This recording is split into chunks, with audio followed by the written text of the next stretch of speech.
ఎప్పుడో మరుగున పడిపోయిన కేసు ఇప్పుడు ముందుకొచ్చి చంద్రబాబు గారిని ఇబ్బంది పెడుతోంది. అయితే మరి కేంద్రంలో ఎన్డీఏలో భాగస్వామి కాబట్టి ఏం కాకపోవచ్చు. IMG academies Bharat private limited అన్నటువంటి దాంతో అక్రమంగా భూములు కేటాయించడం మీద దర్యాప్తుకు సిద్ధంగా ఉన్నామని తెలంగాణ హైకోర్టుకి సిబిఐ తెలిపింది. కోర్టు ఆదేశిస్తే ఆనాటి చంద్రబాబు నాయుడు కేబినెట్ తీసుకున్న నిర్ణయం మీద విచారణ చేపడతామని ప్రకటించింది. అసలు ఈ కేసు ఏంటంటే, అప్పట్లో క్రీడల అభివృద్ధి కోసం ఐఎంజీ భారత్కి 2003లో మామిడిపల్లి శేర్లింగంపల్లిలో 850 ఎకరాల అత్యంత విలువైన భూముల్ని ప్రభుత్వం కేటాయించింది. చంద్రబాబు ప్రభుత్వం ఇందులో 450 ఎకరాలకు సేల్ డీడ్ కూడా చేసి ఇచ్చేసింది. రాష్ట్రంలోని స్టేడియాల్ని ఆ సంస్థకి అప్పగించేసింది. అట్లా నిర్వహణ కోసం రాయితీలు ఇస్తూ ఒప్పందం చేసుకుంటూ జీవోను విడుదల చేసింది. అయితే ఆ తర్వాత వచ్చిన రాజశేఖర రెడ్డి ప్రభుత్వం ఇంత పెద్ద మొత్తంలో అది ఆ సంస్థ పెట్టిన 4 రోజుల్లోనే భూములు ఇవ్వడాన్ని ఆక్షేపించింది.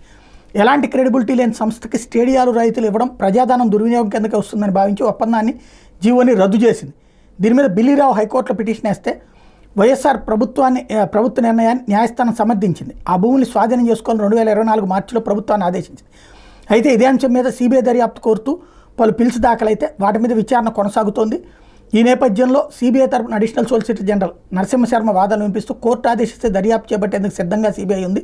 ఈ మేరకు department of personal and training DoPT CBI affidavit కూడా దాఖలు చేసి విచారణ చేపట్టడానికి మాకు ఎట్లాంటి అభ్యంతరం లేదు. అత్యంత భారీ కుంభకోణం ఐఎంజీ భారత్కి భూ కేటాయింపులు వెనక ఎవరున్నారు తేల్చేందుకు సిద్ధంగా ఉన్నామని చెప్పినటువంటి నేపథ్యంలో ఏం జరుగుతుంది అనేది చూడాలి. కోర్టు ఆదేశిస్తే విచారణ జరగాల్సి ఉంది.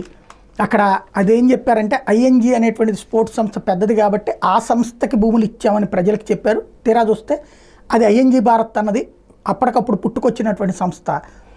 ఆ పేరుని ముందు పెట్టి కథ నడపబోయినటువంటి సంస్థ 4 రోజుల ముందు సృష్టించిన సంస్థకి ఆ భూములు ఇచ్చారన్నటువంటి విషయం బయటపడ్డాకనే క్యాన్సిల్ అయింది. ఇప్పుడు అదేం జరుగుతుందో చూడాలి.